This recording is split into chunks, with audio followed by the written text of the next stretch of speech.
हम बात करेंगे बिहार की। जबरदस्त राजनीति हो रही है आजकल बिहार में। अब सरकार वहां पर साझा सरकार है, जेडीयू और बीजेपी की सरकार, लेकिन इसमें तकरार आम हो चुकी है। 36 का आंकड़ा है, यह बात भी पुरानी हो गई, लेकिन इस पुरानी कहानी में एक नया अध्याय जुड़ गया है। और वह अध्याय कैसे जुड़ा, यह अपने आप में बड़ा दिलचस्प है। जेडीयू के राष्ट्रीय अध्यक्ष रह चुके और मोदी सरकार में केंद्रीय मंत्री भी आरसीपी सिंह, उनके नाम पर जबरदस्त राजनीतिक घमासान मचा हुआ है।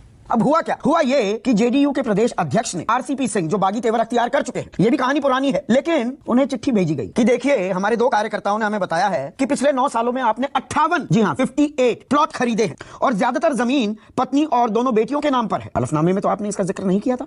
इस्लामपुर के सैफाबाद में 12 प्लॉट, इस्लामपुर के केवाली में 12 प्लॉट, 2013 से 2016 के बीच 24 प्लॉट, 2014 में इस्लामपुर में जमीन खरीदी, 2011 से 2013 के बीच 33 प्लॉट खरीदे, 12 प्लॉट पत्नी गिरजा सिंह के नाम, 18 प्लॉट बेटी लता सिंह के नाम और 2015 में 1 प्लॉट अपनी पत्नी के नाम और खरीदा। तो जी, ये आप इतनी अकूत संपत्ति कहां से हासिल कर ली आपने? 2010 में आईएएस थे आरसीपी सिंह और नीतीश कुमार के साथ काम किया दिल्ली में, उनके चहेतों में से एक। बाद में पार्टी की भी कमान सौंपी गई। अब याद आया कि यार, ये तो भ्रष्ट आदमी है। अकूत संपत्ति इन्होंने अपनी इकट्ठा कर ली। आरसीपी सिंह टैक्स की भी बड़ी चर्चाएं होती थी, लेकिन बीजेपी जेडीयू उस वक्त कुछ नहीं कहती थी, ईमानदारी की ताल ठोकती थी। अब इसके बाद आरसीपी सिंह के पास कोई रास्ता नहीं बचा, उन्होंने पार्टी छोड़ दी। वैसे पार्टी में कोई वक्त उनकी रह नहीं गई थी, और पार्टी छोड़ते हुए उन्होंने कहा कि जेडीयू तो डूबता जहाज है, इसे कोई नहीं बचा सकता। हमसे चिढ़ है तो हमसे निपटो, सामने आकर बोलो। और नीतीश कुमार, अपने फ्रेंड, फिलोसोफर, गाइड, मेंटर के बारे में उन्होंने कहा कि देखिए, 7 जन्म में भी नीतीश कुमार प्रधानमंत्री नहीं बन पाएंगे। इस जन्म की बात तो छोड़ दीजिए, यानी कि आने वाले 7 जन्मों में भी वो प्रधानमंत्री नहीं बन सकते हैं। मुझ पर तो झूठे आरोप लगाए जा रहे हैं। उधर ललन सिंह,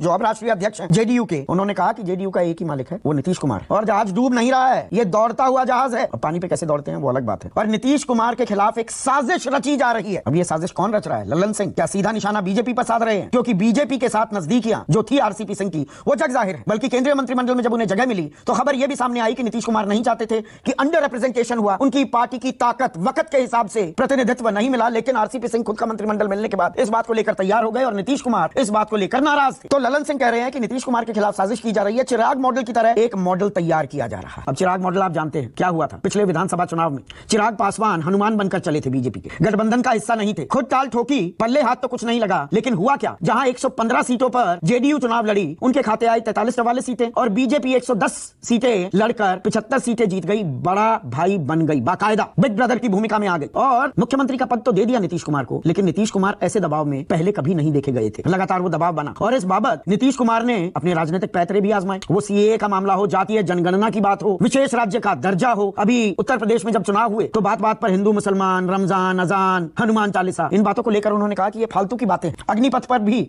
इस योजना को लेकर जेडीयू के जो प्रवक्ता हैं वो सरकार पर सवाल उठाते दिखे थे। तो अब चिराग मॉडल की बात कर रहे हैं कि फिर से जेडीयू को, उसके कद को और छोटा करने की क्या कोशिश की जा रही है? ये अपने आप में सवाल है। और क्या ये एक और राजनीतिक पैंतरा खेला है नीतीश कुमार ने कि बड़ा आरसीपी सिंह की बात कर रहे थे? ये देखिए, ये तो भ्रष्टाचारी है। अब ऐसे में सवाल ये भी उठता है कि ये नूरा कुश्ती चल रही है। अभी तक पिछले 2 साल इस बात की गवाही देते हैं कि नीतीश कुमार घेरते तो हैं, हमला करते हैं, पर फाइनल किल जो होता है ना, आखिरी बार, वो करते नहीं दिखाई देते। इस बार आर पार की लड़ाई होती दिख रही है क्या? क्योंकि गणित आप समझिए, गणित भी बड़ा दिलचस्प है। अब इस वक्त सबसे बड़ी पार्टी आरजेडी हो गई है, 80 विधायक हैं, 75 बीजेपी के। बीजेपी कोई साम दाम दंड भेद का इस्तेमाल कर ले तो भी वो सरकार नहीं बना सकती है। 243 में से आपको 122 विधायकों का समर्थन चाहिए। पर अगर आरजेडी और जेडीयू साथ हो जाएं, जैसा वो हुए थे 2015 में, तो सरकार आसानी से बन जाएगी। और यहां पर एक अहम बात यह है कि आरजेडी और उनके नेता तेजस्वी यादव आजकल नीतीश कुमार पर हमला कम और बीजेपी पर हमले ज्यादा कर रहे हैं। नीतीश कुमार के साथ निगहबानी थोड़ी हो रही है, नजरें इनायत की जा रही है। इफ्तार में भी हमने देखा, साथ साथ दिखे नीतीश कुमार, तेजस्वी और